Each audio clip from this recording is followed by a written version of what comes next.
প্রশাসনের নিয়োগ মেধার ভিত্তিতে যোগ্যতার ভিত্তিতে হওয়ার কথা, কিন্তু কেউ যদি টাকা দিয়ে এখনো হয় এবং এখনো বলছে এই কারণেই যে একটা দীর্ঘমেয়াদী সংস্কার প্রক্রিয়ার ভিতর দিয়ে আমরা গিয়েছি বা যেতে হয়েছে বাংলাদেশ নামক রাষ্ট্রটিকে, তাহলে সেই সংস্কার প্রক্রিয়া নিয়ে নানা সময় আপনারা কেউ কেউ প্রশ্ন তুলেন, ফলে সেই প্রশ্ন তোলার আরেকটা সুযোগ বা হাতিয়ারও আসলো কিনা হাতে? Thank you. প্রথমে শহীদ ভাইয়ের এই কথাটা আমি একটু রেফুট করি, সেটা হচ্ছে যে ফেয়ারেস্ট ইলেকশন অ্যাকচুয়ালি হয়েছে 91-এ আপনি যদি বলেন, এবং বিচারপতি শাহাবুদ্দিনের ওই 3 মাস possibly that was the best time in our 54 years history. 54 বছর ইতিহাসে ওই 3 মাস সবচেয়ে ভালো সময় কাটছে আমাদের, এবং ইট ওয়াজ দ্য ফেয়ারেস্ট ইলেকশন। আমি এটা মনে করি না, কেননা ইন্টারন্যাশনাল মনিটররা বলেন যে 2026-এর ইলেকশনটা ফেয়ার। শহীদ ভাই শুনেন, মানে the most dangerous blindness is believing that my perspective is the reality. ঠিক আছে, আমি তো ইন্টারন্যাশনাল মনিটরের কথা বলছি, আমার পার্সপেক্টিভটাই রিয়ালিটি, আর বাইরে রিয়ালিটি নাই। এটা মোস্ট ডেঞ্জারাস আর কি, ব্লাইন্ডনেস। আমি প্রথমে শুরু করি একটু একাডেমিক হই, কেন জানি আমি কথা বলতে গেলে একটু কোট ব্যবহার করি। সেটা ডেসমন্ড টুটুর একটা কোট। উনি বলতেছেন যে, আপনি জানেন Desmond Tutu is the first African black to be the archbishop of Cape Town. উনি বলতেছেন যে মিশনারিরা যখন আফ্রিকায় আসলো তখন তাদের হাতে ছিল বাইবেল আর আমাদের ছিল জমি। ওরা আমাদের প্রার্থনা করতে বললেন, আমরা প্রার্থনা করতে লাগলাম। চোখ খুলে দেখি প্রার্থনা শেষে বাইবেল চলে এসেছে আমাদের হাতে, আমাদের জমি চলে গেছে তাদের হাতে। 5th অগাস্টে যারা আন্দোলনকারী জুলাই যোদ্ধা, তাদের মুখে ছিল পরিবর্তনের আকাঙ্ক্ষা, আর সাধারণ মানুষের কাছে ছিল প্রচলিত সমাজ। ঠিক আছে, 2 বছর পর আমরা দেখতেছি পরিবর্তনের আকাঙ্ক্ষাটা চলে আসে সাধারণ মানুষের কাছে, আর প্রচলিত সমাজ চলে গেছে তাদের কাছে। You understand? এবং নাথিং চেঞ্জ। আপনার 17 বছরের যে সমাজ আমরা দেখছি, এই সমাজের মিনিমাম কোনো পরিবর্তন হয় নাই, বরং কোনো ক্ষেত্রে বাড়ছে। যেমন বাড়ছে হচ্ছে আপনার, যেমন ধরেন মবক্রেসি, না? মবক্রেসি ওই 17 বছরে ছিল, অফকোর্স ছিল।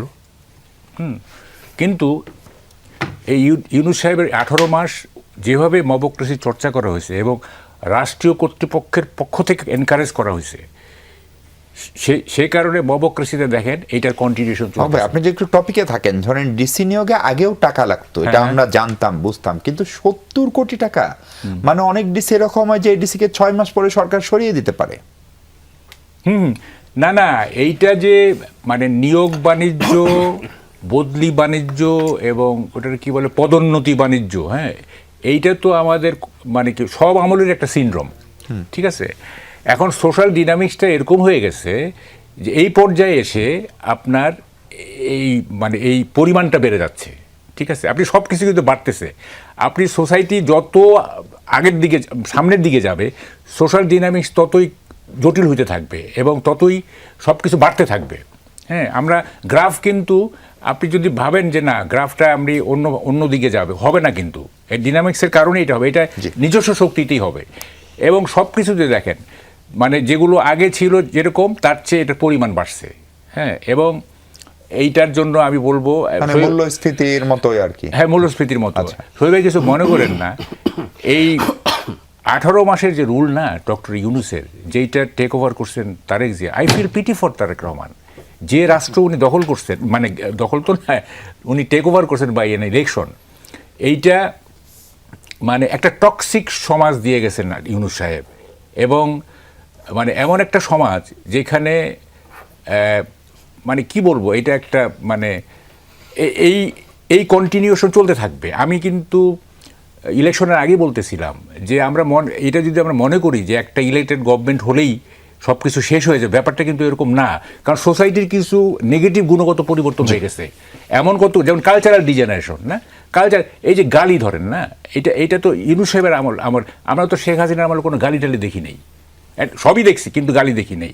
শেখ হাসিনার আমলে আমরা দেখছি এক্সট্রা জুডিশিয়াল কিলিং করছে আপনার আইন শৃঙ্খলা বাহিনী, এখন আমরা দেখতেছি এক্সট্রা জুডিশিয়াল কিলিং করতেছে পাবলিক। অর্থাৎ এটা আরও ভয়ঙ্কর। আপনি মানে দুটোই ভয়ঙ্কর, কোনোটাই না, ভালো এইটা না। বেশি ভয়ঙ্কর। কারণটা হচ্ছে এটা বেশি ভয়ঙ্কর কেন, এইটা তো আপনার গ্রাস মানে 18 কোটি লোকের মধ্যে ছড়াই গেছে, আর আইন শৃঙ্খলা বাহিনী তো কয়েক লাখ, তাই না? এবং মানে কি বলে যে আপনি ওইটা থামাইতে পারবেন, আইন শৃঙ্খলা বাহিনীর গভর্নমেন্ট অর্ডার দিয়ে দেবে যে কোনো এক্সট্রা জুডিশিয়াল কিলিং, বা শেষ, এটা এখানেই শেষ। কিন্তু আপনি পাবলিক লেভেলের যে ব্যবক্রেসি এক্সট্রা, এটা তো আপনি থামাইতে পারবেন আপনি না। পুরো সমাজতত্ত্বের একটা পরিবর্তনের কথা বলছেন।